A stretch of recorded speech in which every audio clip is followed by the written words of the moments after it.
آج شب جمعہ ہے تو جمعہ شب جمعہ مل کے 24 گھنٹے کا ایک دن بنتا ہے. اس کے حوالے سے ہر سال، بلکہ ہر سال کیا دنیا میں جہاں بھی میں جاتا ہوں، مختصر سے ہی 2-3 پیغامات ہیں جو دیے جاتے ہیں، جن میں سے ایک پیغام تو زمانے کے امام کے حوالے سے ہے. قرآن کریم کی جو 2 آیتوں کی آج تلاوت کی گئی ہے، پہلی آیت تو آپ روزانہ سن رہے ہیں کہ کیا تم یہ سمجھ رہے ہو کہ خالی زبان سے اپنے آپ کو مومن کہہ دو گے وہ یوں رکھو، اللہ تمہیں چھوڑ دے گا کہ ہاں جاؤ تم مومن ہو ہی نہیں سکتا. لن تجد لسنت اللہ تبدیلا، تم آدم سے قیامت تک اللہ کے طریقے میں کبھی کوئی فرق نہیں پاؤ گے. اللہ کی سنت، اللہ کا طریقہ بدلتا نہیں ہے. لن تجد لسنت اللہ تبدیلا، تو آدم سے قیامت تک اللہ کا ایک طریقہ ہے، تو تمہیں کیوں اللہ صرف زبان سے مومن کہنے پہ چھوڑ دے گا، جبکہ وَلَقَدْ فَتَنَّا الَّذِينَ مِن قَبْلِهِمْ، تم سے پہلے بھی جو گزرے ہیں تو ہم نے ہر ایک کا امتحان لیا، آزمائش کی، اس کو ٹیسٹ کیا، پھر اس کے ایمان کو قبول کیا. پھر اس کے بعد قرآن نے یہ تو ایک پیغام دیا سب کے لیے. اب اس کے بعد قرآن نے مثالیں بھی دی ہیں، جن میں سے بہت ہی مشہور مثال ہمارے یہاں جو مجلسوں میں پڑھی جاتی ہے وہ حضرت ابراہیم کی ہے. اذ ابتلی ابراہیم ربہ بکلمات فاتمہن، کیونکہ آخر میں انی جاعلک للناس اماما، تو وہ امامہ والی آیت کی وجہ سے کہ ہم نے تمہیں امام بنایا. حضرت ابراہیم کی آیت تو تلاوت کی جاتی ہے، لیکن وہ شروع کہاں سے ہوتی ہے؟ اختتام تو یہ ہوتا ہے کہ ابراہیم ہم نے تمہیں امام بنایا. شروع کہاں سے ہوتی ہے؟ کہ پہلے ہم نے تمہارا امتحان لیا. ابراہیم جیسے نبی جو خلیل خدا کہلاتے ہیں، ان کا بھی امتحان لیا گیا ہے، تو ہم اور آپ کیا ہیں؟ اور پھر وہ آیت آئی تھی جو اپنی جگہ حضرت ابراہیم کے مقابلے میں اور زیادہ واضح پیغام لاتی، حضرت داؤد کی، کیونکہ وہی لفظ اس میں آیا ہے جو سورہ عنکبوت میں آیا تھا. وَلَقَدْ فَتَنَّا، آیت ہے وَظَنَّ دَاؤُودُ أَنَّمَا فَتَنَّا، اور داؤد کو یقین ہو گیا کہ یہ اللہ نے میرا ایک امتحان لیا ہے. اب میں وہ لفظ کہنا نہیں چاہتا ہوں، کیونکہ 2 دفعہ یہ بات آ چکی ہے کہ نبی کی توہین والا کوئی لفظ کہنا حرام بھی ہے. اور کل تو 8ویں امام کی حدیث آئی کہ میں تو ایسے آدمی کو دوہری سزا دوں گا. وہ لفظ میں کہنا نہیں چاہتا. اللہ نے امتحان لیا، لیکن وہ امتحان میں حضرت ابراہیم کی طرح سے حضرت داؤد 100 میں 100 نمبر لے کے کامیاب نہیں ہوئے کہ لفظ صحیح نہیں. ابراہیم کے لیے لفظ آیا وَإِذَا ابْتَلَىٰ إِبْرَاهِيمَ رَبُّهُ بِكَلِمَاتٍ فَأَتَمَّهُنَّ، أَتَمَّهُنَّ مکمل تمام پورا امتحان انہوں نے دیا 100 میں 100. داؤد کے امتحان میں آپ سمجھ لیجئے کہ 100 میں 99 نمبر جو اسکول میں کالج میں ملا کرتے تھے ہمارے زمانے میں. آج کل تو کچھ گریڈنگ سسٹم ہے. تو قرآن نے کہا فاستغفر ربہ، جیسے ہی داؤد کو یقین ہوا کہ یہ جو میرے پاس کیس آیا ہے یہ کوئی عام کیس نہیں ہے، یہ تو میرا ایک امتحان تھا. انما فتنا، وہ لفظ جو قرآن نے ہمارے اور آپ کے لیے استعمال کیا کہ وَلَقَدْ فَتَنَّا، ہم تمہارا امتحان لیں گے، وہ داؤد کی زبان پہ آئے، داؤد کے ذہن میں آئے. انما فتنا فاستغفر ربہ. اب نبی تو ایک نمبر سے بھی پیچھے رہ جائے اس کے خیال میں، اس کے اندازے، اس کے حساب سے یہ بہت بڑی بھول ہے. تو استغفار کیا اپنے رب کی بارگاہ میں، خر راکعا، سجدے میں گر پڑا، واناب، اور پھر اس نے توبہ کی. اناب جس سے اللہ کا ایک نام منیب بنا، یا اللہ کی طرف وہ واپس پلٹ کے گیا. اب یہ آیت کے ترجمے میں زیادہ وقت لگا دیتا ہوں. داؤد کا ایک امتحان، اور وہ امتحان وہی تھا کہ 2 فرشتے لڑتے ہوئے آئے، کوئی کیس وغیرہ نہیں تھا. وہ 2 فرشتوں کی لڑائی نہیں، مسئلہ ایک اختلاف، ایک مسئلے میں جھگڑا. اس کی 99 بھیڑیں ہیں، میری ایک بھیڑ ہے، تو وہ یہ کر رہا ہے اور وہ کر رہا ہے. اب میں تفصیل میں جاؤں گا تو تقریر کا موضوع بدل جائے گا. یہ داؤد کا ایک امتحان تھا. لیکن یہاں پہ ہمارے سامنے معصوم کی ایک حدیث اور آ رہی کہ یہ تو اللہ نے اعلان کر دیا کہ میں ہر ایک کا امتحان لوں گا. نہیں، ہر ایک کا نہیں، جو اپنے آپ کو مومن کہے گا. کافروں کا بھی امتحان ہوگا، منافقوں کا بھی امتحان ہوگا، لیکن اس میں ضروری نہیں کہ ہر ایک کا ہو. مومنوں میں سے ہر ایک کا ہو. اور مومنوں کا جو امتحان ہوگا اس کے 2 طریقے اللہ نے بیان کیے. کچھ کو ہم مصیبت میں رکھ کر مصیبت کے ذریعے ان کا امتحان لیں گے، کچھ کو ہم نعمتیں اور دنیاوی عیش و آرام دے کر ان کا امتحان لیں گے. کسی کی مالی حالت بہت اچھی ہو جانا یہ بھی ایک امتحان ہو سکتا ہے. کسی کو بہت اچھی اولاد مل جانا یہ بھی ایک امتحان ہو سکتا ہے. اب یہ چونکہ میں نے کہا کہ یہ باتیں آنے والے کل بیان ہوں گی, آج تو شب جمعہ کی وجہ سے میں اپنے موضوع میں بھی رہوں گا, لیکن شب جمعہ کے دوسرے پیغام پر بھی آپ کی توجہ مبذول کرانا. اور اس امتحان کے حوالے سے کہ مختلف طریقے سے امتحان ہوتے ہیں, کبھی مصیبت کے ذریعے, کبھی نعمت دے کر. چنانچہ جو اولیاء خدا ہیں ان کو جب زیادہ نعمتیں ملتی ہیں تو وہ شکر تو ادا کرتے ہیں, جیسے مصیبتیں آتی ہیں تب بھی وہ شکر ادا کرتے ہیں, لیکن جب نعمتیں ملتی ہیں شکر ادا کرتے ہیں, لیکن ڈرتے بھی ہیں کہ یہ جو ہمیں اتنی نعمتیں مل رہی ہیں کہیں ایسا تو نہیں ہے کہ یہ ہمارا امتحان ہو. اور پھر یہ بات کل ہوگی. اس حوالے سے 8ویں امام کا امتحان بڑا عجیب تھا. آج کی مجلس بھی 8ویں امام کو فوکس کرتے ہوئے جو آج کا موضوع ہے اس کے حوالے سے بات آگے بڑھے گی. 8ویں امام کا امتحان بہت ہی عجیب سا امتحان تھا, اور خود امام معصوم نے یعنی 8ویں امام نے, امام علی ابن موسیٰ رضا علیہ السلام نے یہ جملہ ارشاد فرمایا. خود 8ویں امام نے جملہ ارشاد فرمایا کہ جو امتحان اللہ نے لیا, میرا امتحان لیا, یہ امتحان صرف اور صرف اور صرف میرے جد رسول خدا کا لیا گیا اور کسی کا نہیں. اور پھر خالی یہ ایک امتحان نہیں تھا, اس سے پہلے ایک امتحان اور تھا. 8ویں امام کی امامت شروع ہوتی ہے 183 ہجرہ میں. اس وقت ایک امتحان لیا جیسے ہی امامت شروع ہوئی. وہ قرآن کریم نے حضرت ابراہیم کے حوالے سے ایک قانون کو طے کر دیا, ایک فارمولہ سیٹ کر دیا کہ جہاں امامت ملے گی تو وہاں پہلے امتحان ہوگا. ایک امتحان اس وقت ہوا, اور اس کے بعد دوسرا امتحان اس وقت ہوا کہ جب امامت کا سلسلہ آگے بڑھا, یعنی 8ویں امام کے ہاں اولاد پیدا ہو گئی جسے 8ویں کے بعد امام بننا ہے. دو موقع پہ اللہ نے امتحان لیے. پہلا والا امتحان تو کچھ اور معصومین کا بھی لیا گیا. 7ویں امام 14 سال قید میں رہے تھے, اور جب وہ قید میں تھے تو 8ویں امام ابھی امامت شروع نہیں ہوئی, تو 7ویں امام نے جو ایک امامت کا نظام بنایا تھا, اپنے وکیل, اپنے نمائندے مختلف شہروں اور علاقوں میں, وہ بہت طاقتور ہو گئے. اس لیے کہ جو امام معصوم ان سے حساب کتاب لے سکتا ہے, ان پہ نگرانی کر سکتا ہے, ان کو مانیٹر کر سکتا ہے, وہ تو قید میں. تو اب اس میں اگرچہ 15% 20% تو بالکل پکے خالص مومن رہے, 80% کے دل میں لالچ آ گئی. یعنی وہ اتنے طاقتور ہو گئے 7ویں امام کی قید کی وجہ سے. اور جب 7ویں امام کی شہادت ہوئی, اب پتا چلا کہ 8واں تو ہے, وہ قید میں نہیں, اور وہ ہر چیز کے بارے میں سوال کرے گا. انہوں نے 8ویں کی امامت کا انکار کر دیا. اب یہ دو امام ایسے ہیں جن کی امامت کا انکار, دیکھیں ہر امام کی امامت کا تو زمانے والوں نے انکار کیا, مگر یہ دو امام ایسے ہیں جن کی امامت کا جب انکار کیا گیا تو جو عام شیعہ تھے نا وہ بہت کنفیوز ہو گئے. ایک خود 7ویں امام, کیونکہ 7ویں امام کی امامت کی مخالفت کرنے والوں میں ان کے اپنے بھائی شامل ہیں. اب اگر بڑا بھائی کہہ رہا ہے کہ میرا چھوٹا بھائی تو امام ہے ہی نہیں, یہ غلط دعویٰ کر رہا, نعوذ باللہ نعوذ باللہ نعوذ باللہ, یہ جھوٹ بول رہا. تو اب جب خود اسی خاندان کا بڑا جو سربراہ ہے وہ یہ بات کہہ رہا ہو, بھئی ایک دشمن اہل بیت یہ بات کہے کہ میں ان کی امامت کو نہیں مانتا ہوں, جیسے مولا کی امامت کا انکار کرنے والے, وہ پھر بھی آدمی پہچان لیتا ہے کہ جو انکار کر رہا ہے وہ خود کیا ہے کہ ہم اس کی بات پہ توجہ دیں. لیکن یہاں 7ویں امام کی امامت کا انکار تو چھٹے امام کے بڑے بیٹے کر رہے ہیں.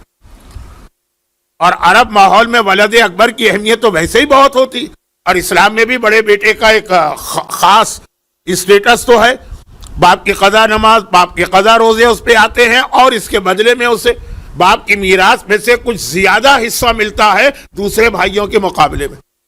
اور وہ بڑا بیٹا یہ کہہ رہا, تو ایک تو وہ اب وہ چونکہ 7ویں امام کی امامت یا حالات آج کا موضوع نہیں, تو میں یہ بتا رہا ہوں کہ مخالفت تو ہر امام کی ہوئی, لیکن یہ دو اماموں کی مخالفت اس لیے عام مومنین کو کنفیوز کر گئی کہ مخالفت کرنے والا خود بھائی ہے, سگے بھائی نہیں, یعنی مائیں الگ تھی لیکن بہرحال بھائی. اور دوسرا 8ویں امام کی امامت, بھائی ان کی امامت کا انکار کرنے والا بھی کوئی یزید یا ہارون یا مامون یا مروان یا منصور نہیں ہے، ان کے بابا کے وہ وکیل ہیں جنہیں ان کا باپ نام لے لے کے وکیل بنا کے گیا. بھئی جیسے آج کل کے مراجع ہیں، یہ بھی نائب امام ہے لیکن کسی کا نام نہیں ہے. معصومین نے ایک اصول بتا دیا کہ جس میں یہ کوالٹیز ہوگی فَلِلْعَوَامِ أَن يُقَلِّدُوا، وہ لوگ اس کی تقلید کریں. نام نہیں لیا کہ یہ ہے ہمارا نائب، لیکن ساتویں امام نے تو نام لے کے کہا یہ میرا نمائندہ ہے مدینے میں، یہ میرا نمائندہ ہے کوفے میں، یہ میرا نمائندہ ہے بصرے میں، اور اس طرح ساتواں مقرر کر کے گیا. اور وہ یہ کہہ رہے ہیں نمائندے کہ یہ آٹھواں غلط بیانی کر رہا ہے. دلیل اس کے لیے بڑی یعنی پیاری دلیل لے کر ہے. پیاری میں کہہ رہا ہوں کہ بعض چیزیں ایسی ہوتی جو شرعاً غلط ہوتی ہیں، عوام کے ذہن اسے قبول کر لیتے ہیں. وہ جو کل میں بات اسی سے شروع کر رہا تھا، کلموا الناس علی قدر عقولہم. کبھی آپ غلط بات بھی کہیں لیکن عوام کے معیار کے مطابق کہیں، لوگوں کی عقل میں آ جاتا ہے، اپیلنگ دلیل ہوتی ہے. اب اگر کوئی یہ کہہ دے کہ اس کائنات میں رسول اللہ کے بعد مولا کی عظمت و فضیلت اور رتبے میں کوئی شک ہے، تو مومن تو شک کر ہی نہیں سکتا. خود آٹھویں امام کی کتنی حدیثیں اس حوالے سے ہیں. یہ بھی آٹھویں امام کی حدیث ہے کہ میرے جد ایک دن میرے دادا کو دیکھ کے کہہ رہے تھے کہ یا علی، میں نے جب اللہ سے خصوصی دعا مانگی تو تیرے لیے دعا مانگی کہ اے خدا 5 جگہوں پر علی کو میرے ساتھ رکھنا. وہ جو ایک مشہور حدیث، اور اس کا جو کہ پہلا جملہ میری آج رات کے موضوع کا حصہ بننے والا ہے. جب میں اب اپنی قبر سے اس حالت میں نکلوں، یہ آٹھویں امام کے الفاظ ہیں. کتاب کا حوالہ میں کل دے چکا ہوں. اگرچہ ہر مومن جانتا ہے کہ کتاب میں کوئی حدیث آ جانا دلیل نہیں ہے کہ یہ حدیث صحیح، لیکن بہرحال یہ والی حدیث صحیح کہ جب میں اپنی قبر سے نکلوں اپنے بالوں سے مٹی جھاڑتا ہوا. یہ لفظ کہنے کی رسول کو ضرورت نہیں تھی، لیکن قبر کے حوالے سے جو پیغام بھی اس میں ضمناً مل رہا کہ قبر اتنی ایک سخت چیز. اللہ کے رسول کہہ رہے ہیں کہ جب میں قبر سے اپنے بالوں سے مٹی جھاڑتا ہوا نکلوں تو اے علی تم میرے ساتھ ہو، اور اللہ نے میری یہ دعا قبول کر.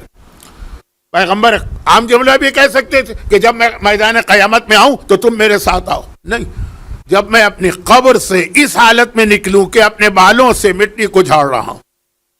اور اس میں وہ پیغام بھی آ گئے کہ ہمارے اور آپ کے جسم تو قبر میں جا کے گلتے ہیں اور سڑتے ہیں، نہ ہمارے سر ہوں گے نہ بال ہوں گے، لیکن سینکڑوں سال بھی گزر جائے نبی اور امام کا جسم محفوظ رہتا ہے. لیکن یہ تو موضوع کہیں اور جا رہا ہے، واپس آئی. اور پھر مثلاً یہ کہ جب پھر حساب کتاب کا موقع ہے، میزان ترازو، وہاں پر جب میں کھڑا ہوں تو اے علی تم میرے ساتھ ہو، اللہ نے میری یہ دعا بھی قبول کر. اور جب اللہ مجھے میدان قیامت میں علم دے گا، لوائے حمد، تو وہ تیرے ہاتھ میں ہو. یہ اللہ سے دعا مانگی اور اللہ نے دعا بھی قبول کر لی. اور پھر جب مجھے کوثر ملے تو اس کو ساقی کا فریضہ تم ادا کرو، اور اللہ نے میری یہ دعا قبول کر لی. اور جب جنت میں میری ساری امت جائے تو قیادت تم کرو، تم آگے چل رہے ہو، تمہاری وجہ سے میری امت تمہارے پیچھے پیچھے جائے، اللہ نے یہ دعا بھی قبول کر لی. یہ آٹھویں امام کی حدیث. اور ایک نہیں، حدیثوں کا ایک سلسلہ چلا رہا. وہ بھی آٹھویں امام کی حدیث تھی جو کل میں نے وقت کی کمی کی وجہ سے روک دی. وہ بھی بہت مشہور حدیث. ایسی بہت ساری حدیثیں ہیں. یہ تو پورا ایک، جیسا میں نے کہا، کشرا ہو سکتا ہے. آٹھویں امام کی زبان سے اپنے دادا علی کے وہ فضائل جو پیغمبر نے بیان کیے ہیں، اس میں یہ ایک حدیث بھی. اور یہ حدیث میں بھی میں ایک وضاحت کل کر چکا ہوں، ایک وضاحت میں نے آج تقریر کے شروع میں کر دی. وضاحت نہیں کی، اشارہ کیا. کل میں نے کیا عرض کیا تھا کہ بعض اوقات دو معصومین اس طرح بات کرتے ہیں کہ ہم کو ایسا لگتا ہے کہ ایک تو جانتا ہے چیزوں کو، دوسرا نہیں جانتا. اور پھر میں نے رسول خدا کی مثال دی کہ سفر معراج میں جبرائیل سے پوچھ رہے ہیں کہ یہ کیا ہے، یہ کیا. بات کل آ چکی. اور آج حضرت داؤد کا واقعہ، 2 فرشتے ہیں، دونوں کو پتا ہے حقیقت کیا. بلکہ یہ کہیے کہ کوئی کیس ہے ہی نہیں. بھائی فرشتوں کے بعد بھیڑ بکریاں نہیں ہوتی. سورہ سعد یہ اس کا پورا اس میں واقعہ. 2 فرشتے لڑتے ہوئے آ رہے ہیں کہ ایک کہتا ہے میرے 99 بکریاں ہیں، بھیڑیں، اور دوسرا کہتا ہے میری 1 بھیڑ ہے، اور یہ میرا بھائی، ہم دونوں بھائی ہیں، یہ میری بھیڑ پہ قبضہ کرنا چاہتا ہے. نہ اس کے پاس کوئی بھیڑ ہے نہ اس کے پاس کوئی بھیڑ. لیکن فرشتے اس طرح سے آ رہے ہیں کہ جیسے واقعاً کوئی ایک سیریس کیس ہے، کیونکہ مسئلہ وہاں داؤد کا امتحان تھا. تو یہ ایک طریقہ ہوتا ہے. رسول یہ 8ویں امام فرما رہے ہیں. اچھا یہ جو حدیث ہے 8ویں امام کی یہ والی, یہ حدیث بھی تقریباً اسی انداز کی ہے. اور اس کے بعد جو اب حدیث میں پڑھوں گا آج کی رات کی وجہ سے, شب جمعہ 2 راتیں پہلے جو میں اعلان کر چکا تھا, وہ حدیث بھی اسی انداز کی ہے جس انداز کی حدیث سلسلۃ الذہب ہے. ہمارے ایک حدیث ہے نا گولڈن چین, جس کے بارے میں کہا جاتا ہے کہ خود حدیث کا پیغام جتنا اہم ہے اتنا ہی اہم جو ہے اس کے راویوں کے نام ہے. اور وہ آپ کو معلوم ہے بہت مشہور ہے, اس لیے کہ آج بھی ہمارے تمام مجتہدین یہ لکھتے ہیں کہ اگر مردے کو عذاب قبر سے بچانا ہے یا کم از کم اس کے عذاب میں کمی لانا, تو اس کے کفن کے اوپر حدیث لکھو کہ نہ لکھو, اس کے راوی لکھو. راوی یعنی چین آف نیریٹر, راویوں کا سلسلہ وہ مشہور ہے. 8ویں نے کہا کہ مجھ سے میرے بابا نے, اور ان سے ان کے بابا نے, اور ان سے ان کے بابا نے, اور یہ سارے معصوم راوی چلے آ رہے ہیں. صرف یہ ہے کہ آخر میں 2 راوی اور بڑھ گئے, یعنی پھر دادا نے اور دادا نے, پھر اپنے والد سے, اور انہوں نے چوتھے سے, اور انہوں نے تیسرے سے, اور انہوں نے مولا سے, انہوں نے رسول خدا سے سنا. اب جو 2 حدیثیں میں پڑھ رہا ہوں وہ یہاں جا کے رک جاتی ہے. لیکن جو حدیث ہے سلسلۃ الذہب ہے, اس کے اندر ہے کہ رسول کہتے ہیں میں نے جبرائیل سے سنا, جبرائیل کہتا ہے میں نے خود اللہ سے سنا. یہ جو راویوں کا سلسلہ ہے نا, یہ خود راویوں کے نام ہی دنیا اور آخرت کی ہر پریشانی دور کرنے کے لیے کافی ہیں. بلکہ روایت کا یہ جملہ ہے جسے ہمارے مراجع بھی لکھتے ہیں اپنی کتاب میں کہ یہ تو ایسے راوی ہیں, اصل حدیث نہیں, خالی راوی, کہ یہ حدیث کے راویوں کے نام پانی پہ پڑھ کے اگر کسی مجنون کو بھی پلاؤ گے تو صاحب عقل ہو سکتا ہے. تو یہ جو سلسلۃ الذہب کہلاتا ہے, ذہب یعنی آپ کو پتا ہے سونا, سلسلہ مانی وہ چین جو گلے میں عورتیں نیکلس یا ہار پہنتی راویوں کا. اب وہ تو 2 حدیث ہیں جس کے اندر راویوں کا یہ سلسلہ, دونوں حدیثیں 8ویں امام سے, 8ویں سے شروع ہوتی ہیں دونوں. ایک وہ حدیث ہے جو عام طور پہ پڑھی جاتی ہے شہر نیشاپور میں امام جب پہنچے تھے امام, کہ قال اللہ لا الہ الا اللہ حصنی ومن دخل حصنی امن من عذابی. یہ 8ویں امام نے نیشاپور میں حدیث ارشاد فرمائی تھی. پہلے راویوں کے نام لیے اور اس کے بعد کہا تھا کہ اللہ کہتا ہے کہ لا الہ الا اللہ کا کلمہ میرا قلعہ ہے, جو اس میں آ گیا میرے عذاب سے بچ گیا. اور انہی 8ویں امام نے انہی راویوں کے نام کے ساتھ, جس میں آخر میں رسول خدا کے بعد جبرائیل ہے, جبرائیل کے بعد اللہ, وہ حدیث ارشاد فرمائی جو آج مشہد مقدس میں 8ویں امام کی زری کے سرانے دیوار پہ لکھی ہے. پہلی حدیث ہے کہ لا الہ الا اللہ میرا قلعہ ہے. دوسری حدیث ہے ولایت علی حصنی ومن دخل حصنی امن عذابی, علی کی ولایت میرا قلعہ ہے, جو اس میں آ گیا وہ ہر عذاب سے بچ گیا. یہ 2 حدیثیں سلسلۃ الذہب کہلاتی. اور جیسا کہ میں نے کہا کہ جتنا ان کا اہم پیغام جتنا اہم ہے, ایک کا پیغام ہے توحید, پورے اسلام کی بنیاد, اساس, فاؤنڈیشن توحید, اور دوسرے کا پیغام ہے ولایت علی, پورے اسلام کی حفاظت کا نام ہے ولایت علی. 2 بہت اہم حدیثیں لیکن راویوں. اب جو 2 حدیثیں میں پڑھ رہا ہوں اس میں بھی راویوں کے یہی نام, مگر ایک فرق کے ساتھ کہ یہ رسول کے نام پہ رک جاتی ہیں حدیث. آگے جبرائیل اور جبرائیل نے اللہ, وہ یہ 2 راویوں کے نام نہیں. ان میں سے پہلے والی حدیث 8ویں سے شروع ہوتی ہے. اس کے بعد جو حدیث میں پڑھوں گا وہ مزید ایک اضافہ ہے, وہ 9ویں سے شروع ہوتی ہے. 9ویں نے کہا کہ میں نے اپنے بابا سے سنا, اور پھر میرے بابا نے اپنے بابا 7ویں سے, اور انہوں نے اپنے بابا 6 سے, اور وہ سلسلہ. تو پہلے یہ حدیث سن لیجئے جو بالکل سلسلۃ الذہب کی طرح کی ہے, صرف اس فرق کے ساتھ کہ آخر کے 2 راوی نہیں ہیں, اور وہ یہ کہ ایک دن یہ راوی 8ویں فرماتے میں نے اپنے بابا 7ویں سے, انہوں نے 6 سے, انہوں نے 5ویں سے, انہوں نے 4 سے, انہوں نے آقا حسین سے, انہوں نے مولا کائنات سے یہ سنا کہ ایک دن میں رسول اللہ کے ساتھ مدینے کے ایک بازار سے گزر رہا کہ اچانک ایک آدمی ہمارے سامنے آ گیا. قد اس کا لمبا تھا اور اس کے دونوں شانے بہت چوڑے تھے اور گھنی داڑھی تھی. یہ خود مولا کے الفاظ ہیں. اور اس نے آ کے پہلے رسول خدا کو سلام کیا, السلام علیکہ یا رسول اللہ, اور اس کے بعد اس نے مجھے سلام کیا, السلام علیکہ یا رابع خلفاء اللہ, اللہ کے خلیفہ میں 4تھے آپ پہ میرا سلام.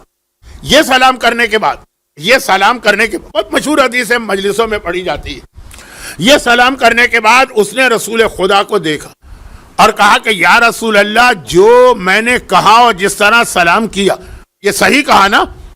پیغمبر نے وہ لفظ استعمال کیا جو غدیر خم کے مجمع میں 1,20,000 مسلمانوں نے کہا تھا، اور قرآن میں بھی کئی جگہ پیغمبر نے کہا بلا، ہاں بالکل تم نے ٹھیک کہا. یہ جب جیسے ہی سنا یہ سن کے بعد نہیں چلا گیا. اب ایک مرتبہ وہی اس کو سمجھنا پڑے گا کہ جب دو معصوم بات کر رہے ہوں تو یہ اس لیے نہیں ہے کہ ایک جانتا ہے اور ایک نہیں جانتا، یہ اس لیے کہ ہمیں کیسے بتایا جائے. تو مولا کہتے ہیں، اور کس طرح کہتے ہیں کہ 8ویں کہہ رہے ہیں میرے بابا ان کے بابا آقا حسین اپنے بابا علی سے یہ نقل کر رہے ہیں کہ میں نے رسول سے پوچھا کہ یا رسول اللہ یہ تو انہوں نے مجھے چوتھا کہہ کے سلام کیا اور آپ نے تصدیق بھی کر دی، تو یہ سلام کا مطلب کیا تھا اور آپ نے تصدیق کیسے کی؟ کہا یا علی، یہ کہنے والے نے جو کہا وہ قرآن سے کہا، کیونکہ قرآن میں صرف 4 خلیفہ کا ذکر ہے جن میں چوتھے تم. پہلے آدم، یہ پیغمبر خود پیغمبر کے جملے ہیں، بہت مشہور ہیں اس لیے میں تیزی سے پڑھ رہا ہوں. آدم کی خلقت کی انی جاعل فی الارض خلیفہ، آدم کے لیے لفظ خلیفہ آیا، وہ پہلے خلیفہ. پھر حضرت موسیٰ کی دعا اخلفنی، اے خدا ہارون کو میرا خلیفہ بنا، ہارون کے لیے لفظ خلیفہ آیا، یہ دوسرے خلیفہ تھے. پھر داؤد، اے یا داؤد انا جعلناک خلیفۃ فی الارض، ہم نے تمہیں خلیفہ بنایا، تو یہ تیسرے خلیفہ قرآن میں ہے. اور پھر اے علی تم آ گئے کہ جب یہ کہا یا ایھا رسول بلغ ما انزل الیک من ربک، تو یہ تمہاری خلافت تھی، یہ چوتھی خلافت قرآنی ہو گئی. یہ حدیث تو آپ نے بہت سنی ہے کہ قرآن میں 4 ہی خلیفہ آئے ہیں اور اس اعتبار سے چوتھے ہیں، لیکن یہ پوری روایت بازار مدینہ کے واقعے سے آخری جملے تک جو ابھی نہیں آیا، آخری جملہ ابھی نہیں آیا. تو جس وقت مولا نے کہا کہ یا رسول اللہ یہ تو مجھے چوتھا کہہ کر گیا اور آپ نے تصدیق بھی کر دی، تو کیا ہے؟ تو پیغمبر نے پہلے بتایا. اچھا یہ ایسا تو نہیں ہے نا کہ ہم اور آپ قرآن جانتے اور مولا نہ جانتے ہو، یہ پیغام ہم تک کیسے پہنچتا؟ اس لیے سوال کیا. پھر رسول نے کہا کہ اے علی تم نے پہچانا یہ کون تھا؟ کہا یا رسول اللہ آپ بہتر جانتے. کہا یہ خضر نبی تھے جو تمہاری خلافت کا اعلان بازار مدینہ میں کر کے گئے. روایت بازار کی ہے، بازار میں ہر وقت مجمع رہتا ہے. تو اب یہ بھی 8ویں امام کی حدیث. تو میں یہ عرض کر رہا تھا کہ اس طرح سے جب فضائل بیان کیے جاتے ہیں اور کثرت کے ساتھ 8ویں امام نے فضائل بیان کی، تو میں نہیں بھولا کہ میں نے یہ بات کہاں سے شروع کی تھی. تو اب یہ ہے کہ مولا کی فضیلتوں میں تو کوئی شک ہی نہیں، لیکن اب ان فضیلتوں کو سہارا بنا کر اگر کوئی غلط دلیل جذباتی انداز میں پیش کرے تو عام مومن جو ہے بہہ جاتا ہے اس کے اندر. کلم الناس علی قدر عقولہم، لوگوں سے ان کی عقل کے مطابق بات کرو. پیغام تو دیا جا رہا ہے ہمیں اور آپ، لیکن فائدہ اٹھاتا ہے شیطان بھی. اب یہ کہا جائے دیکھو علی اتنے افضل، علی کی یہ عظمت، علی سے بڑا کوئی ہے نہیں، علی کے بغیر کوئی عبادت قبول نہیں. تو یہ کیسے ہو سکتا ہے کہ نماز بغیر ذکر علی کی اور اس کے بعد پھر نماز میں تبدیلیاں کی جائیں؟ تو اب یہ جذباتی دلیل ہے، جذباتی دلیل ہے. اور مومنین کرام کے اس جذبے اور اس عقیدے اور اس محبت علی کی وجہ سے اس طرح بنا دی گئی ہے کہ بہت سے لوگ سوچے سمجھے بغیر اس کو قبول کر لیتے ہیں. میں اس کی تفصیل میں نہیں جا رہا، لیکن عرض کر رہا ہوں کہ اسی انداز کی باتیں 8ویں امام کی امامت کے شروع میں ہوں. اور وہی میں اکثر کہتا ہوں کیونکہ 2 امام ایسے ہیں جن کے وقت یہ دلیل استعمال ہوئی، ایک چوتھے امام ایک 8ویں امام. کہا کہ کیسے ہو سکتا ہے کہ اللہ نے عیسیٰ کو بچا لیا جبکہ وہ قید خانے میں تھے یا اپنے گھر میں تھے، اور 7ویں امام قید خانے میں اور اللہ نے ان کو نہ بچایا اور اللہ نے بچا لیا. اگر بچا لیا ہے تو اس کا مطلب یہ ہے کہ وہ زندہ ہے، اور اگر وہ زندہ ہے تو جب تک کہ 7واں زندہ ہے کوئی 8واں آ نہیں سکتا. تو یہ 8ویں کہاں سے آ گئے؟ یہ دلیل کون لوگ دے رہے ہیں؟ اب میں دہرانا نہیں چاہتا، مجمع کم از کم 3 گنا ہو چکا ہے اس وقت سے جب میں نے بات چھیڑی تھی. اب یہ دلیل دے رہے ہیں وہ وکیل جو خود سے وکیل نہیں بن گئے، ان کا نام لے لے کے 7ویں نے کہا یہ میرا نمائندہ، یہ میرا نمائندہ، تمہیں کوئی مسئلہ پیش آ اس کے پاس جاؤ، تمہیں خمس دینا ہو اس کو جمع کرو. یعنی اتنا ایک طرح سے امین، ٹرسٹ ورتھی. اور وہ یہ بات کہہ رہے ہیں، سب نہیں لیکن چھوٹی تعداد بھی نہیں، 80%. اب یہ پہلا امتحان 8ویں امام کو اپنی امامت کے شروع میں دینا پڑا. بابا کے وکیل جو عمر میں بھی 7ویں امام سے بڑے، اور معصومین عموماً اپنے باپ کے اصحاب کو چچا کہہ کے خطاب کرتے ہیں، جن کو آج تک 8ویں امام چچا کہا کرتے، اور وہ یہ کہہ رہے ہیں. وہاں بھائی کہہ رہے ہیں، جو شروع میں بات آ گئی ہے، وقت نہیں ہے کہ دہراؤں. اور یہاں جن کو چچا کہہ رہے ہیں وہ کہہ رہے ہیں کہ یہ امام ہے ہی نہیں. یہ پہلا امتحان دیا. پھر کس طرح سے 8ویں امام نے اس مسئلے کو حل کیا وہ ایک لمبی بحث ہے، لیکن بہرحال آخر میں حل ہو گئے. لیکن جیسے ہی وہ مسئلہ حل ہوا ایک دوسرا امتحان شروع ہو گیا، اور یہ دوسرا امتحان اس لیے اور زیادہ خطرناک ہو گیا کہ یہ گھر والوں کی طرف سے شروع ہوا. وہی جو میں نے کہا کہ جب بھائی بھائی کے خلاف ہو جائے، سگے بھائی یا سوتیلے لیکن خونی رشتہ دار والے بھائی، وہ 8ویں امام کے ساتھ مسئلہ پیش آیا. جب 9ویں امام پیدا ہو گئے اس وقت 8ویں کی عمر ہو گئی تھی 45 سال. اہل بیت کے گھرانے میں 45 سال تک پہنچتے پہنچتے تو انا اعطینا کل کوثر کا وعدہ کثرتی اولاد کی شکل میں نظر آنے لگتا. اب 45 سال کی عمر تک 8ویں کے یہاں کوئی اولاد نہیں. اب جب اولاد نہیں ہے، اور یہ جملہ میں اس لیے کہہ دوں کہ اس کے حوالے سے بھی ہمارے ذہن میں معصومین کی زندگی کا ایک بڑا غلط کنسپٹ، وہ فاقے کر کے زندگی گزارتے تھے لیکن مجبوری کے فاقے نہیں تھے، ان کے پاس کائنات کی ہر نعمت ظاہری طور پر بھی تھی. چنانچہ 8ویں امام کی اتنی پراپرٹی تھی اور اتنا بڑا بزنس تھا اور اتنی سواریاں تھیں. آج تو فرض کیجیے آپ کسی مومن کے گھر میں جائیں اور 10 گاڑیاں کھڑی ہوں تو آپ حیران ہو جائیں گے. وہاں اگر 50 گھوڑے کھڑے ہیں تو سمجھیے 50 گاڑیاں. تو اب اتنی پراپرٹی اب تک اولاد نہیں ہوئی، تو اب ان کے دلوں میں لالچ آ گئی جن کو یہ جائیداد مل سکتی ہے.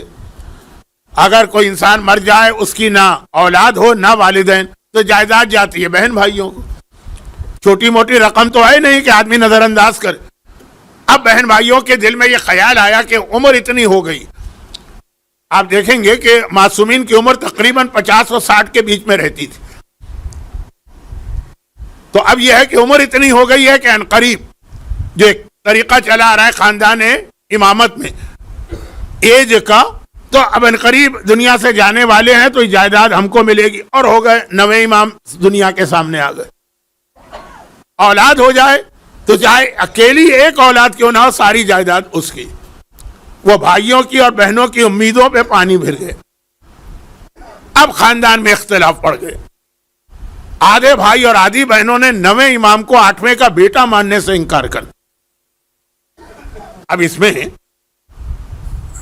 جو بھائی بہنوں کی بات ہو رہی ہے، کس کے بھائی بہن 8ویں کے؟ اس میں معصومہ قم جیسی صاحب فضیلت خاتون بھی ہے. تو ایک وہ گروہ بن گیا بھائی بہنوں میں جو مکمل 8ویں امام کے ساتھ.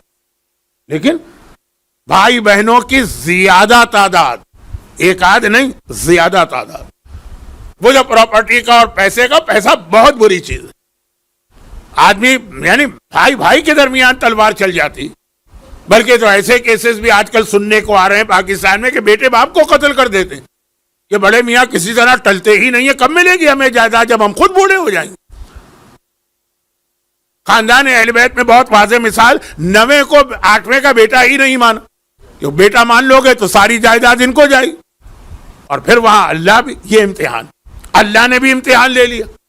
اور وہ یہ کہ اہل بیت کے گھرانے میں بڑے ہوں کہ چھوٹے، سب کے چہرے بہت ہی چمکنے والے چہرے ہوتے ہیں، چاندی کی طرح سے خوبصورت گورے. 9ویں امام کا رنگ ذرا سا دبتا ہوا تھا. جو پورے خاندان، اور خاندان سے مطلب خالی وہ لوگ نہیں جو چلی آ رہی ہے پوری ایک وہ فیملی ٹری والے پشتینی رنگ، اس سے بالکل مختلف. تو اور زیادہ ان کو موقع مل گیا باتیں کرنے کا کہ یہ ان کا بیٹا ہے ہی نہیں. اچھا ان کا بیٹا نہیں ہے تو یہ کیوں یہاں آ گئے؟ کہا کہ ہم سے 8ویں پہ کون الزام لگا رہا ہے؟ ان کا اپنا بھائی. کون الزام لگا رہا ہے؟ ان کی اپنی بہن. سب نہیں، معصومہ قم جیسی بہن بھی ہیں لیکن کچھ. کہا کہ یہ ہم سے اتنا جلتے ہیں کہ ہمیں جائیداد سے محروم کرنے کے لیے پتہ نہیں کہاں سے ایک بچے کو لے آئے، اڈاپٹ کر لیا اور اپنا بیٹا کہہ کے مشہور کر دیا تاکہ جائیداد اس کو ملے. اڈاپٹڈ سن کو جائیداد نہیں ملتی ہے. اگر ایک آدمی کہہ دے کہ یہ میرا بیٹا نہیں ہے لیکن چونکہ میں لاولد ہوں اس لیے میں اس کو اڈاپٹ کر رہا ہوں، جائیداد بھی نہیں ملتی ہے، کوئی شرعی مسئلہ بھی نہیں بنتا. چنانچہ جس نے اگر ثواب کی نیت سے بھی اور چونکہ اولاد نہیں ہے اس نیت سے بھی کسی بچے کو، یتیم بچے کو اڈاپٹ کر لیا، بڑی نیکی کا کام کیا. لیکن جیسے یہ بالغ ہوگا اس کے لیے اپنی ماں سے پردہ واجب ہو جائے گا، یا دوسرے الفاظ میں ماں کے لیے اس سے پردہ واجب ہو جائے گا. اب ماں سے مراد وہی ہے کہ جو اڈاپٹڈ ہے. یا لڑکی کو اگر اڈاپٹ کیا تو جیسے ہی وہ 9 سال کی ہوگی تو اس کے لیے اپنے باپ سے پردہ واجب ہو جائے گا.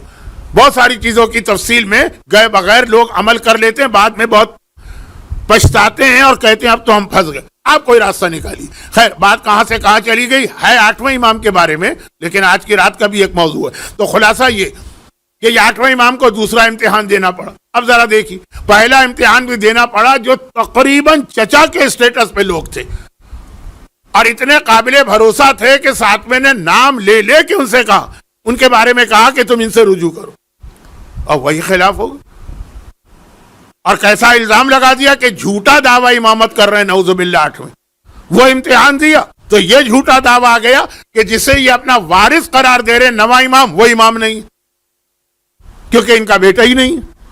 جب ان کا بیٹا نہیں ہے تو امامت بھی وہاں نہیں. یہ ہم اور آپ سورہ عنکبوت کی جو آیت میں پہلی مجلس سے پڑھ رہا ہوں، آج 7ویں مجلس ہو گئی ہے، تو ہم اور آپ، قرآن کہتا ہے تمہارا امتحان لیں گے، تو ہم اور آپ کیا ہیں؟ ابراہیم، داؤد، حتی معصومین، حتی 8ویں امام، ڈبل امتحان. یہ تو میں نے 2 بڑے امتحان بتائے، باقی جو ہیں وہ تو ہیں اپنی جگہ پر.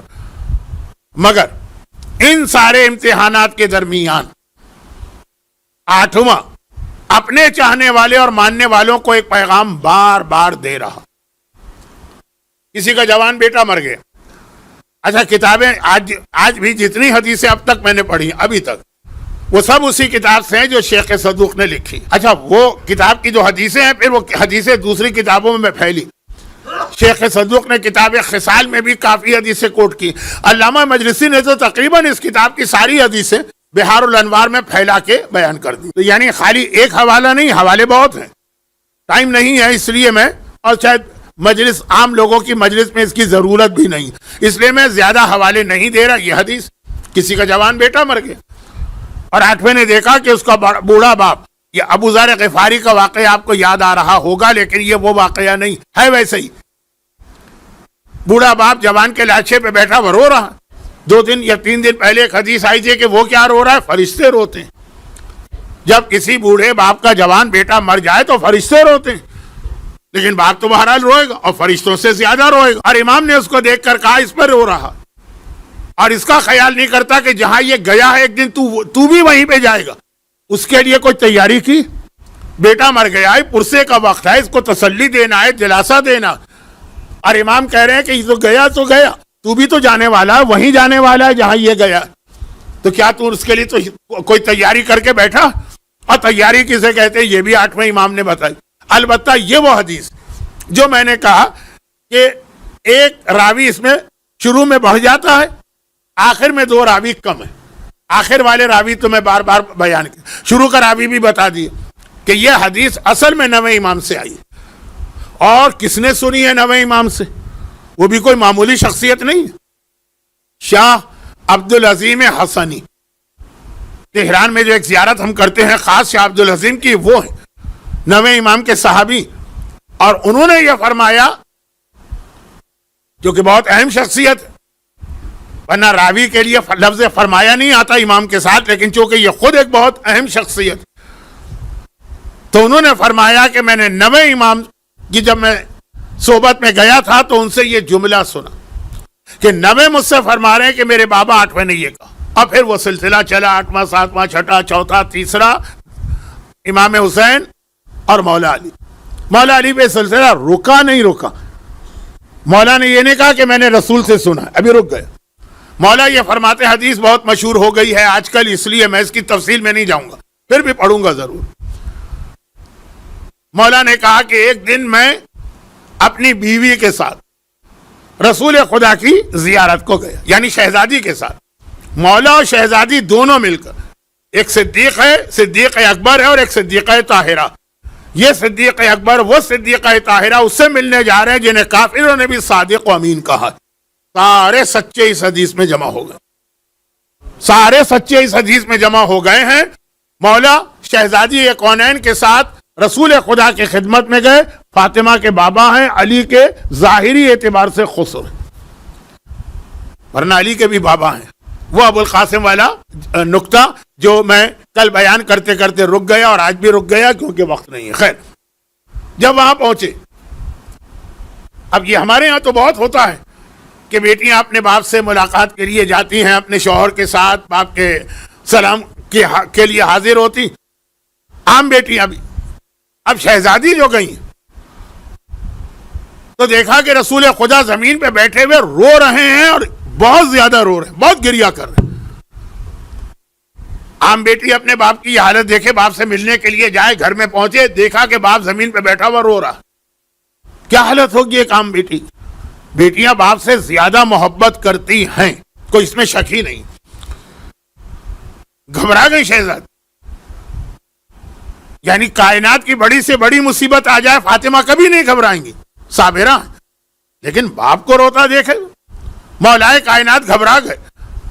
دونوں نے ایک زبان ہو کے کہا یا رسول اللہ یہ آپ اس وقت کیوں رو رہے ہیں؟ تب وہ حدیث شروع ہوئی جو شب جمعہ کی وجہ سے میں آج مختصر کر کے اس لیے پڑھ رہا ہوں کہ خواتین ذاکرات نے یہ حدیث عورتوں کو بہت زیادہ سنا دی اور مرد حضرات بھی سنتے ہیں.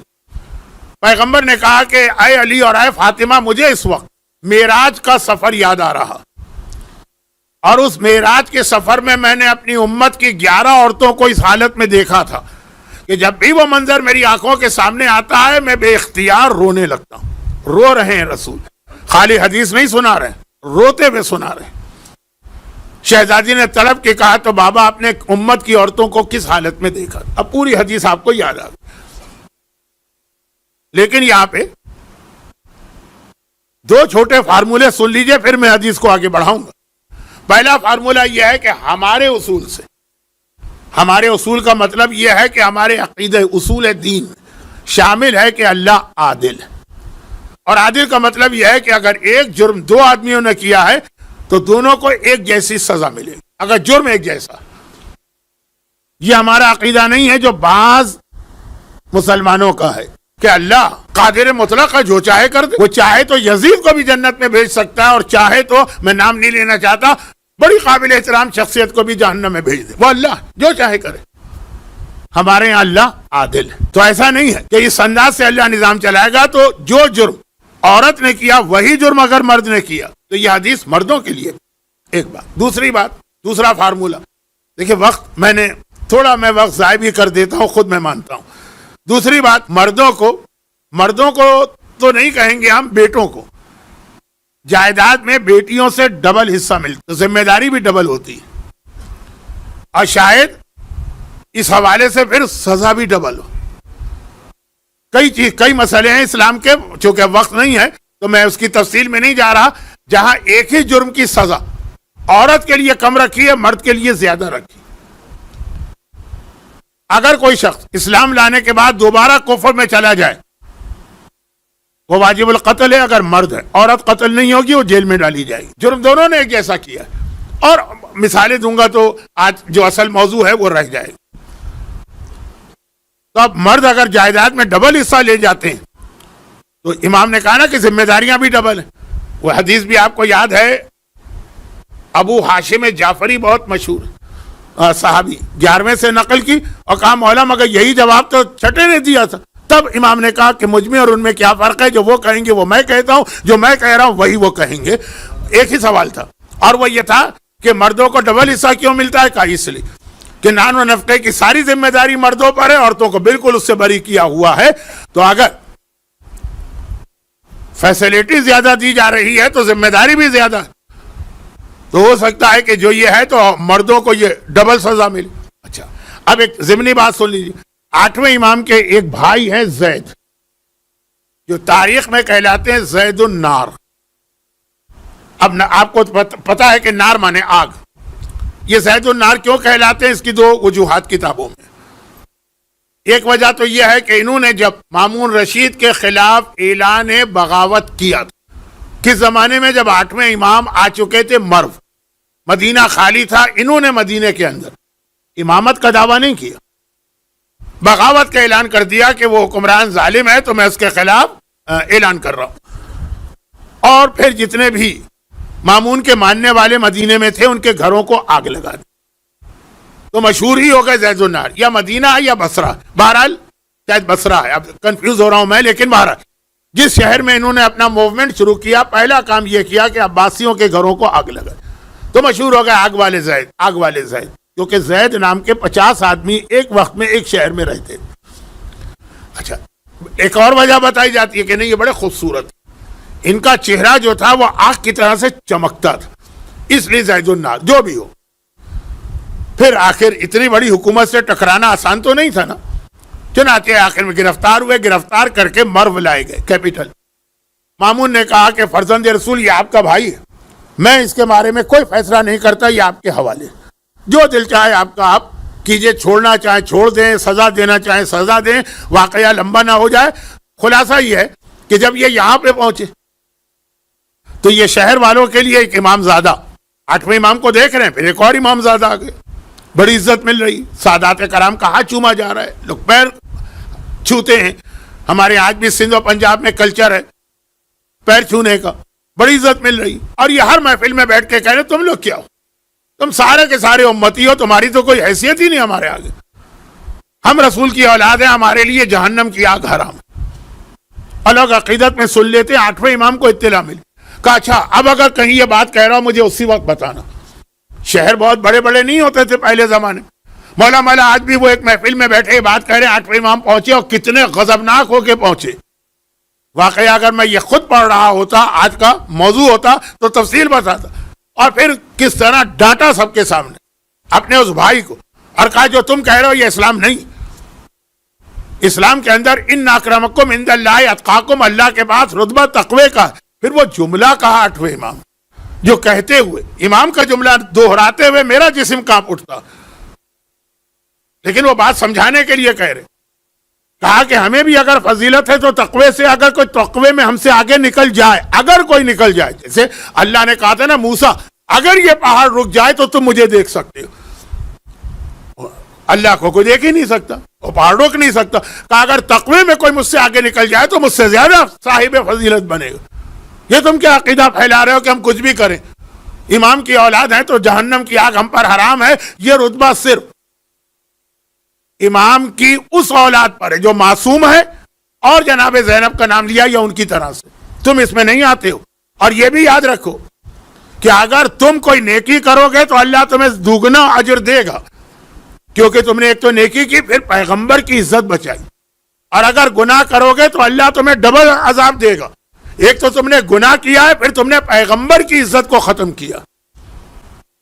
ایک عام آدمی یہ برداشت نہیں کر سکتا کوئی مجھے دیکھ کر کہے اچھا مولانا صاحب آپ کا بیٹا تو شرابی، یہ عام آدمی کا بیٹا شرابی اور میرا بیٹا شرابی ہو، بہت فرق ہو جاتا ہے. کس طرح ڈاٹا کہ ڈبل سزا. اب آئیے اصل حدیث کی وضاحت میں 2-3 باتیں تھی، کیونکہ جب یہ حدیثیں پڑھی جاتی ہیں مرد بہت خوش ہو جاتے ہیں اور اس کے بعد گھر جا کے اپنی بیویوں سے ٹونٹنگ شروع کر دیتے. اچھا مومن کا مذاق تو چل جائے گا، مذاق سے زیادہ پیغمبر نے کہا بیٹی فاطمہ میں نے معراج کی رات دیکھا کہ میری امت کی کچھ عورتیں ہیں جنہیں ان کے بالوں سے باندھ کر لٹکایا گیا ہے اور وہ چیخ و پکار کر رہی ہیں. بال کھینچے نا، وگ نہ لگی ہو ورنہ آپ کے ہاتھ میں آ جائے گی، لیکن اگر اصلی بال ہے اور وہ کھینچا جائے بالوں سے باندھا گیا.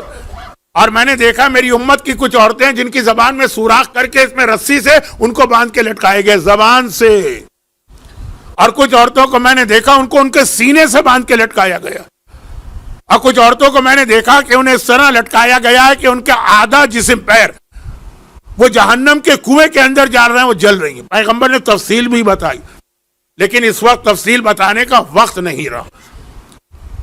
ایسا نہیں ہے کہ میں مجمع سے ڈر کے یہ چیزیں چھوڑ رہا ہوں، نہیں، یہ تو میری زندگی بھر کی محنتوں کا خلاصہ ہے، وقت آج نہیں رہا. اور پھر بیٹی میں نے دیکھا کہ ایک عورت ایسی کہ جسے ایک جہنم کے ایک صندوق میں بند کیا گیا، وہ اندھی بھی ہے، وہ گونگی بھی ہے، وہ بہری بھی ہے، اور جزام اور برس کے مرض سے اس کے جسم کا گوشت گل گل کے گر رہا اور وہ فریاد کر رہی. اور میں نے پھر دیکھا کچھ ایسی عورتیں ہیں جنہیں پورا آگ میں رکھا گیا، جیسے باربیکیو کی آئٹم کو آپ اس طرح آگ میں رکھ کے لٹتے پلٹتے ہیں، اور ان کا گوشت کاٹ کاٹ کے ان کو کھلایا جا رہا. اور پھر میں نے دیکھا میری امت کی کچھ عورتیں جن کا جسم گدھے کا ہے، سر خنزیر یعنی سور کا، اور ان کو منہ کے راستے سے سخت ترین عذاب دیا جا رہا. پھر میں نے دیکھا میری امت کی کچھ عورتیں جو کتے کی شکل میں آئی. اب ذرا دیکھیے اصل حدیث لوگ بھول جاتے ہیں، مذاق جب اڑاتے ہیں نا، کس کا؟ بظاہر میرا مذاق اڑاتے ہیں، اصل میں امام کا مذاق اڑا رہے ہیں، رسول اللہ کا مذاق اڑا رہے ہیں جو یہ حدیث بیان کرتے ہوئے رو رہے ہیں. کسی کا نہیں مولانا کتا نہیں کہا ہوگا، پیغمبر نے کتیا کہا ہوگا. دیکھیں اب یہ اردو زبان کی اصلاح نہیں کر رہے ہیں، وہ پوری حدیث اور رسول خدا اور شہزادی فاطمہ کا مذاق. پیغمبر نے کہا کچھ عورتوں کو دیکھا کتے کی شکل میں آئی اور ان کے جسم میں ایک طرف سے آگ داخل کر کے دوسری طرف سے نکالی جا رہی اور پورا جسم ان کا اندر سے جل رہا. کہاں تو رسول رو رہے اور کہاں مولا کائنات اور شہزادی دونوں پیغمبر کے ساتھ بیٹھ کر یہ بھی رونے لگے. وہ یاد ہے نا آپ کو، وہ بڑھیا رو رہی تھی تو وہ نابینا آئے تو انہوں نے کہا میں تمہاری مدد کروں گا، تو وہ بھی رونے لگے. تو بلال آئے تو کہا میں تمہاری مدد کروں گا، بلال بھی رونے لگے. وہ واقعہ ذرا مذاق والا ہے، یہ واقعہ بہت سیریس. اور روتے روتے شہزادی نے کہا، عورتوں کا تذکرہ ہے نا، تو طلب کے سیدہ نساء عالمین، عورتوں کی سردار بابا، آخر یہ ہوا کیسے؟ اس میں دو تین چیزیں میں نے اس لیے چھوڑ دی کہ وہ بچے بھی مجلس میں بیٹھے ہیں، ممبر کی تہذیب بھی ہے، وہ بتانا مناسب. کہا جو عورت بالوں سے باندھ کے لٹکائی گئی تھی یہ وہ تھی جو نامحرم سے اپنے بال نہیں چھپاؤ. کتنے سال؟ 50 سال، 60 سال، 70 سال، 80 سال ہی تو تمہاری عمر ہوگی.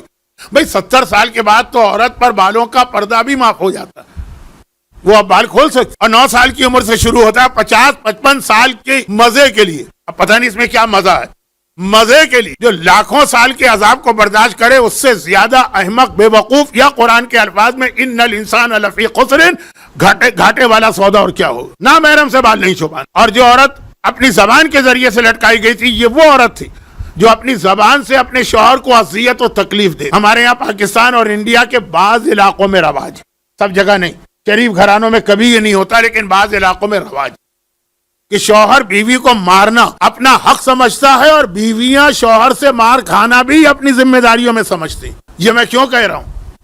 اس لیے کہ میں خواتین کا درس دے رہا تھا، شہر کا نام بھی نہیں لیتا. 15-20 عورتیں انہوں نے مجھ سے کہا مولانا آپ رات کو مجلس بھی پڑھتے ہیں، خواتین کے درس تو دن کو ہوتے ہیں، آج مجلس میں ضرور پڑھیے گا، ہمارے شوہروں کو بتائیے گا بے شک ہمیں مارے لیکن اتنا نہ مارے، ذرا کم مارا کر. میں نے کہا اس کے لیے تو ہاتھ لگانا بھی حرام ہے، لیکن وہ اس طرح مجھ سے کہہ رہی جیسے یہ تو طے شدہ بات ہے کہ شوہر کو اختیار ہے کہ ذرا سی بات ہو بیوی کو اس نے ایک تھپڑ جڑا اور مارا.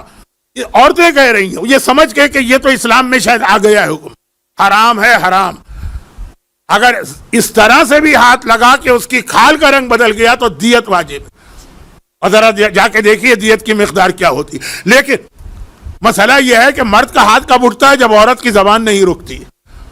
یہ زبان شوہر کو اذیت دینے والی عورتیں، کہا کہ ٹھیک ہے وہی بات، کتنے سال زبان کا مزہ چکھا، 50 سال، 60 سال، 70 سال، 80 سال، اور اس کے بعد اس کی سزا کتنی؟ کم سے کم جو ہے مرنے سے لے کے قیامت تک. اب یہ قیامت کی بات چھوڑیے، وہ تو بات کا مسئلہ. اور حدیث رسول روتے ہوئے سنا رہے ہیں، شہزادی روتے ہوئے سن رہی. اور وہ عورت کے جسے سینے سے باندھ کے لٹکایا گیا یہ اپنے شوہر کا حق ادا نہیں کرتی، وہ والا حق جس کے لیے شادی کی جاتی. اور وہ عورت جسے آدھے جسم پاؤں سمیت جہنم کے کنویں میں رکھا گیا یہ وہ ہے جو بغیر شوہر کی اجازت کے گھر سے باہر جاتی. شریعت کے کتنے ہی مسئلے اجتہاد ہو رہا ہے، مجتہدین کے فتوے ہیں، بدل رہے ہیں. آپ نے 50 سال پہلے کچھ سنا، آج کچھ سنا. اس مسئلے میں کوئی تبدیلی نہیں. بغیر اجازت کے شادی شدہ عورت کے لیے گھر سے نکلنا حرام. اجازت مینس شوہر کی اجازت. اور وہ عورت کہ جسے آگ کے پورے صندوق میں بند کیا گیا، لفظ تھا جہنم کا صندوق. جہنم کا صندوق آگ سے بنایا جاتا. جہنم میں آگ ہی تو ملتی ہے، اور کیا ملے گی؟ کس چیز سے بنائیں گے؟ جس چیز سے بنائیں گے وہ جہنم میں پگھل کے رہ جائے گی. آگ کا صندوق اس میں بند کیا ہے، گونگی بھی ہے، بہری بھی ہے، اندھی بھی ہے، اور یہ سارا، اور سانپ اور بچھو بھی اس کے اوپر مسلط اس صندوق کے اندر. کا یہ وہ عورت ہے جو اپنے غسل صحیح نہیں کرتی تھی، گندی رہا کرتی تھی، اور غسل صحیح نہ ہونے کی بنا پہ نمازیں بھی اس کی غلط تھی اور یہ نمازوں میں لاپرواہ بھی تھی. اب اگر یہی کام مرد کر رہا ہے تو یہی سزا اس کو بھی ملے گی. اور بیٹی فاطمہ وہ عورت جس کے جسم میں آگ داخل کی جا رہی ہے اور منہ سے اور اس کے پہلوؤں کا گوشت کاٹ کاٹ کے اس کو کھلایا جا رہا. یہ وہ عورت ہے جو اپنے پڑوسیوں کے لیے تکلیف کا باعث بنتی. پڑوسی پڑوسی پڑوسی 3 دن موضوع یہ رہا، اگرچہ پوری مجلس نہیں تھی لیکن بہرحال موضوع رہا. اور وہ عورت جس کا جسم گدھے کا تھا اور سر اس کا خنزیر کا تھا اور اس کے سر پہ سینکڑوں عذاب آ رہے تھے، یہ وہ عورت تھی جو دوسروں سے حسد کیا کرتی تھی اور نمامہ تھی. حاسدہ و نمامہ، یہ میں نے کہا کہ پیغمبر ہی کا لفظ عربی کا سنا. حاسدہ، حسد کرنے والی. عورتوں میں بہت جیلسی ہوتی، اس نے وہ کپڑے پہنے تو میں کیوں نہ پہنوں. کپڑے اس عورت نے پہنے، شامت آپ کی آتی کیونکہ خریدنا تو آپ کو ہی ہے نا. اس نے وہ زیور پہنا تو میرے پاس کیوں نہ ہو. اچھا یہاں تک کی بات تو ٹھیک ہے, لیکن جب حسد اس میں آتا, یہاں تک تو حسد نہیں, لیکن حسد, اب یہ حسد اتنا بڑا موضوع ہے کہ میرے پاس آج تو وقت نہیں, آج شب جمعہ قبر کو یاد کرنے کی رات ہے, یہ ہوگا قبر. اور نمام, نمام مانے چغل خور, ادھر کی بات ادھر لگانا, ادھر کی بات ادھر لگانا. تو وہ جو ایک اردو کا بہت عامیانہ سا محاورہ, یعنی ذرا سلینگ, چوٹی آئی چیز چھپاؤ, لتری آئی بات چھپاؤ. چور آئے تو چیزوں کو چھپا لو ورنہ غائب. اور لتری جو ہے نا وہ بہت پرانی اردو ہو گئی ہے, ادھر کی بات ادھر, ادھر کی بات ادھر, بات چھپاؤ. چھپاؤ کہ نہ چھپاؤ, لیکن گدھے کا جسم ہوگا, سور کا سر ہوگا. ایک کتے کے بارے میں کہا جاتا ہے کہ وہ پھر بھی جنت میں چلا جائے گا, اصحاب کہف. لیکن سور تو کوئی بھی جنت میں نہیں جائے گا, یہ تو طے شدہ بات ہے. یہ وہ عورت, میں یہ نہیں کہہ رہا ہوں کہ قیامت میں بھی یہ اسی طرح سے آئے گی, وہ تو قبر کے عذاب کے بعد ہو سکتا ہے کہ اس کو معافی مل جائے. اور وہ عورت جو کتے کی شکل میں لائی گئی اور جسم کے ایک حصے میں آگ داخل کر کے دوسرے حصے سے نکالی جا رہی, یہ وہ عورت ہے جو گانے بجانے کا کام کرتی ہے اور گانے بجانے کی محفلوں میں شریک ہوتی ہے. اور اس وقت بھی شہزادی نے روتے ہوئے کہا کہ بابا کتنی بد نصیب اور بدقسمت وہ عورت جو آپ کا کلمہ پڑھ کے بھی اس عذاب میں مبتلا ہو, جسے رحمت للعالمین مل جائے, جسے شفیع المذنبین مل جائے, اور پھر بھی اس کے اوپر یہ عذاب آ جائے. جیسے امام نے کہا کتنا بدقسمت ہے جسے رمضان مل گیا اور اپنے آپ کو معاف نہیں کرا سکا, کتنا بد نصیب ہے جسے حج کا عرفات مل گیا اور اپنے آپ کو معاف نہ کرا سکا, اور ان سب سے زیادہ بد نصیب ہے جسے رحمت للعالمین کی نبوت اور رسالت ملی, شفیع المذنبین کا کلمہ ملا, اور پھر بھی وہ اپنی حرکتیں بدلنے کو تیار نہیں. یہ والی حدیث شاہ عبدالعظیم حسنی نے, جن کی زیارت آپ تہران میں کرتے ہیں, 9ویں امام سے سنی, جنہوں نے 8ویں سے سنی, اور 8ویں نے سلسلہ پہنچایا اپنے دادا علی تک. اور میرے مولا نے کہا کہ میں نے اور فاطمہ نے براہ راست رسول خدا سے سنا. لیکن جس آیت سے میں نے مجلس شروع کی تھی, فاستغفر ربہ وخر راکعا واناب, قرآن نے کہا استغفار کیا, سجدے میں گر گیا, اپنی غلطی مان لی. جب تک کہ آدمی زندہ ہے توبہ کا دروازہ کھلا. ہر شب جمعہ آپ کو یہ یاد دلا. اب یہ عذاب خدا, لیکن اس سے بچنے کے طریقے بھی ہمیں بتائے گئے. اچھا پہلے ایک بات تو سن لیجیے, ایک اور اس سے ریلیٹڈ بہت اہم بات, اور وہ یہ ہے کہ نجف وادی السلام کا قبرستان, وہاں جو آدمی دفن ہوتا ہے عذاب خدا سے بچ جاتا ہے. یہ جو حدیث میں نے ابھی پڑھی ہے بہت پڑھی جاتی ہے, میں نے تو 11 میں سے صرف 7-8 ہی پڑھی ہیں, لیکن پوری 11 بھی پڑھی جاتی ہیں. 11 عورتیں, یہی گناہ اگر مرد بھی کر رہا, یہ تو نہیں ہو سکتا ہے نا کہ عورت گانا گا رہی ہے تو اس کو کتا بنا کے بھیجا جائے, اور مرد وہ گانا گا رہا ہے تو اس کو نہیں, اس کو بھی کتا بنایا جائے. یہ جتنے گناہ. اب بعض اوقات اس میں لوگ, اب یہ جوک نہیں ہے, یہ مذاق اڑانا ہے. اور قرآن کریم کی ایک آیت ہے نا کہ دنیا میں جو لوگ مذاق اڑا رہے ہیں آخرت میں پھر صاحبان ایمان بیٹھ کے ان لوگوں کا مذاق اڑائیں گے. مذاق میں لوگ کہتے ہیں مولانا, اور اگر کوئی یہ 11 کے 11 گناہ کر رہا ہے تو وہ کتا بن کے آئے گا کہ سور بن کے آئے گا کہ بالوں سے لٹکایا جائے گا کہ زبان سے ہوگا کیا؟ وہ اللہ سارے کے سارے 11 عذاب بھی ایک پہ دے سکتا ہے. اچھا لیکن کچھ جگہ ایسی, کچھ طریقے ہیں عذاب سے بچنے کے. بہترین طریقہ تو وہ ہے جسے ہم مانتے ہی نہیں ہیں, توبہ. توبہ تو اس طرح سے گناہ کو معاف کر دیتا ہے جیسے کبھی تم نے گناہ کیا ہی نہیں. لیکن توبہ تو ایک بڑی چیز ہے. بہت سے لوگ تو گناہ کو گناہ ہی نہیں مانتے, توبہ تو وہ کرے گا نا جو گناہ کو گناہ مانے. تو پھر اور کچھ طریقے ہیں, مثلا نجف کا وادی السلام, وہ قبرستان ہے جس میں لوگ دفن ہوتے ہیں تو عذاب خدا سے بچ جاتے. بہت مشہور ہے یہ بات, لیکن کیا یہ ایسی ہی بات ہے؟ بہت ڈر لگتا ہے جو ابھی ایک کلپ کاٹ کے دے دیں گے کہ دیکھیے ایک مولانا آئے ہیں جنہوں نے وادی السلام کا انکار کیا ہے. نہیں, ابھی سنیے, سید مہدی بحر العلوم کا ایک واقعہ سن لیجیے. بچے ہیں شاید ان کو یہ کہانی سے بات سمجھ میں آ جائے.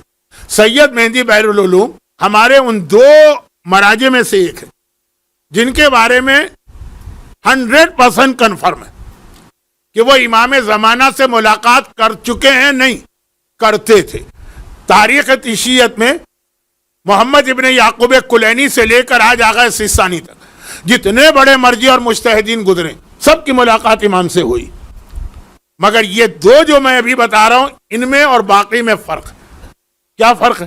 نمبر 1, جو باقی سارے مراجع سب کے نام لے لیجیے آپ، چاہے وہ کلینی ہو، چاہے وہ صدوق ہو، چاہے وہ مفید ہو، چاہے وہ توسی ہو، چاہے وہ علی ہو، اور چاہے وہ محسن حکیم ہو، چاہے وہ آغا بروجردی ہو، وہ سب کی ملاقات امام سے ہوئی ایک مرتبہ، بہت ہوا تو 2 مرتبہ۔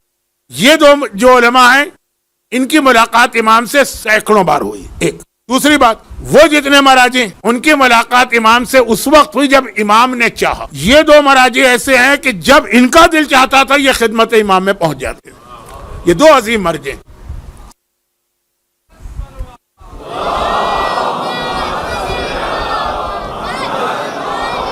ایک مرجع دفن ہے نجف اشرف میں مولا کے روضے کے انٹرنس پر، دوسرا مرجع دفن ہے وادی السلام قبرستان جہاں سے شروع ہوتا ہے۔ پہلا مرجع مقدس اردبیلی، جب آپ مولا کی زری کی زیارت کو جاتے ہیں تو رائٹ سائڈ پہ علامہ ہلی، لیفٹ سائڈ پہ مقدس اردبیلی، مردوں کے لیے، عورتوں کا تو انٹرنس نہیں۔ اور وادی السلام کا قبرستان جو شروع ہوتا ہے شیخ توسی کی قبر سے، مولا کے روضے سے آپ نکلے، باب توسی سے سامنے ہی الٹے ہاتھ کے اوپر سب سے پہلی جو بلڈنگ ہے وہ ایک مسجد ہے جس پہ 2 گنبد، اس لیے کہ وہاں 2 قبریں، ایک شیخ توسی کی ہے جنہوں نے نجف کا حوضہ بنایا، اور ایک سید مہدی جن کا واقعہ بحر العلوم کہلاتے ہیں، علوم کا سمندر، اوشین آف نالج، یہ اسی میں دفن ہے۔ اکثر مومنین وہاں جاتے ہیں اور نظر انداز کرتے ہوئے آگے بڑھ جاتے ہیں، وہ ایک ہی مسجد ہے، اس کے اندر یہ 2 قبریں۔ خیر، یہ سید مہدی بحر العلوم جب چاہتے تھے امام سے مل لیتے تھے، اور ایک بار نہیں ملے سینکڑوں بار ملے۔ یہ بیٹھے ہوئے ہیں مولا کے روضے کے صحن میں درس دے رہے ہیں۔ اجتہاد کا درس جو ہے نا وہ اسی طرح مسجدوں میں یا مولا کے روضے کے صحن میں ہوتا کہ ایک شخص بہت پریشان آیا اور آنے کے بعد کہنے لگا، پرانا زمانہ ہے، 12 ہجرہ ان کا سن وفات، 1212 یعنی تقریباً 250 سال پہلے۔ خاصا یہ آدمی مالدار تھا، لیکن اس کا زیادہ مال جو تھا وہ کیش تھا۔ پرانے زمانے میں کیش کہاں رکھیں، بینک تو تھے نہیں، لاکر تو تھے نہیں، چوریاں ہوتی تھیں، تو اپنے گھر میں حفاظت سے رکھتے تھے۔ لیکن اگر کہیں سفر پہ جانا تو اب اتنا سارا پوری زندگی کا جو اثاثہ ہے وہ تو سفر میں لے کے نہیں جا سکتے، ڈاکو بھی بہت، تو کسی کے پاس امانت رکھواتے تھے۔ اسلام میں امانت کی بہت اہمیت۔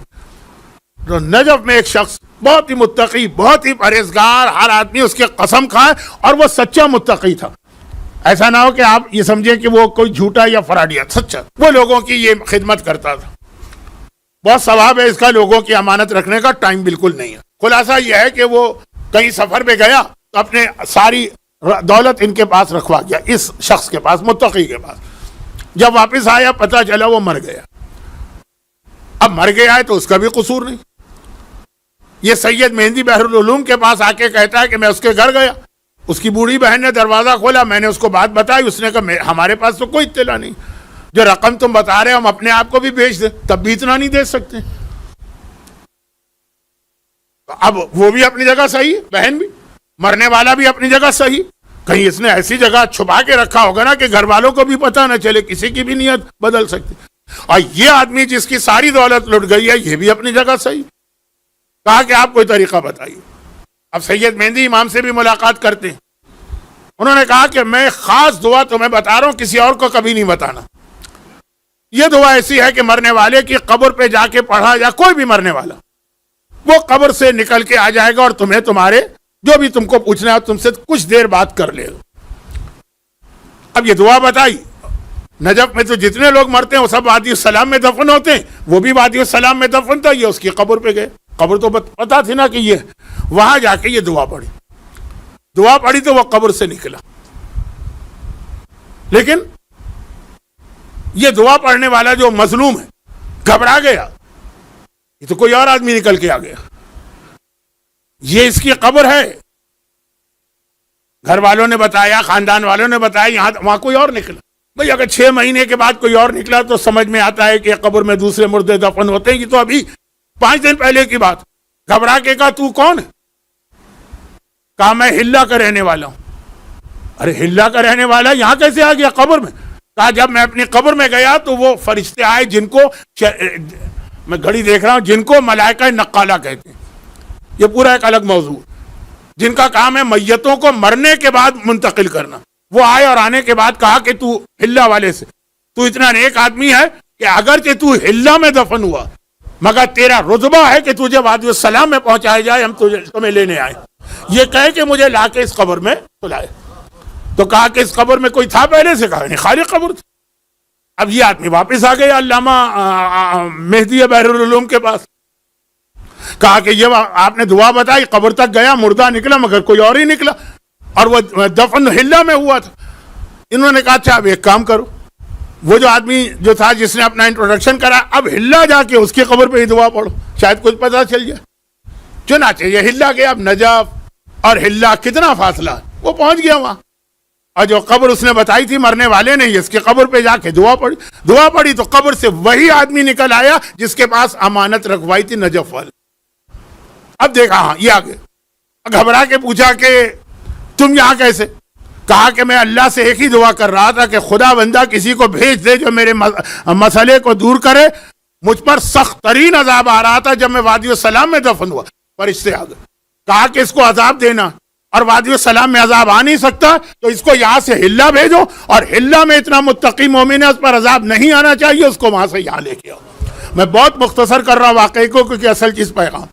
کہا تو اتنا نیک، اتنا متقی، لوگوں کی امانت رکھنے والا، لوگوں کو سروس دینے والا، یہ کیا ہوا؟ کہا مسئلہ جو ہے وہ میری بہن کا، وہ بہن نہیں جو بوڑھی بہن تھی، جو میری چھوٹی بہن، اس کی وجہ سے اس عذاب میں مبتلا ہوں۔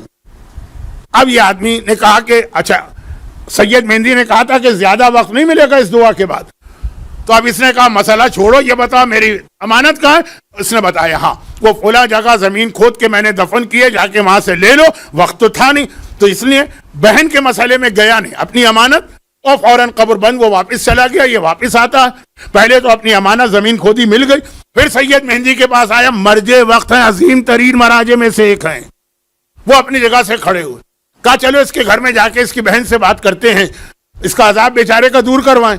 اس کی بہن کے پاس پہنچے، چھوٹی بہن، جوان بہن، اس نے سنا، کہا الحمدللہ، میں جو اللہ سے فریاد کر رہی تھی اپنے بھائی کے بارے میں کہہ رہی ہے جو عذاب میں مبتلا۔ کہا کیا ہوا؟ کہا اس نے مجھ پہ ظلم کیا تھا، میری شادی نہیں ہونے دے رہا تھا، ایک سے ایک اچھے رشتے آتے تھے، کہتا نہیں یہ رشتہ مجھے پسند نہیں، وہ رشتہ پسند نہیں، یہ فلاں خاندان ہے اس میں تو ہم لوگ شادیاں کرتے نہیں، وہ فلاں، بلا وجہ بغیر کسی شرعی جواز کے رکاوٹ بن رہا ہے۔ آج بھی کتنے ایسے لوگ، بھائی تو بھائی، میں نے والدین کو دیکھا ہے کہ اولاد کی شادیوں کے لیے تیار نہیں ہوتے، میں معاف نہیں کروں گی، زندگی اس نے تباہ کر دی، اس کا حق کیا تھا میرے معاملے میں بولنے کا؟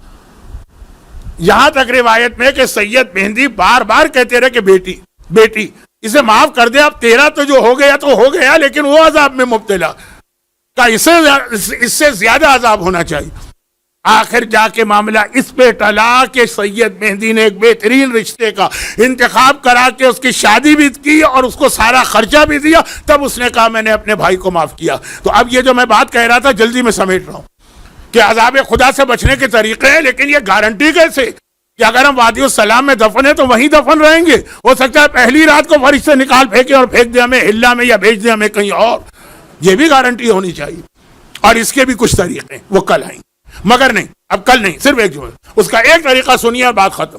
اور وہ طریقہ ہے کہ خود آٹھویں امام میرا موضوع ہے، ان کی مشہور حدیث ہے من زارنی، جو میری زیارت کرے فی حیاتی زندگی میں اور بعد مماتی یا میری موت کے بعد، میں 3 جگہوں پہ اس کی مدد کے لیے آؤں گا، ایک قبر میں اس کی مدد کروں گا، ایک قیامت کے میدان میں اس کی مدد کروں گا، ایک پل صراط پر اس کی مدد کروں گا۔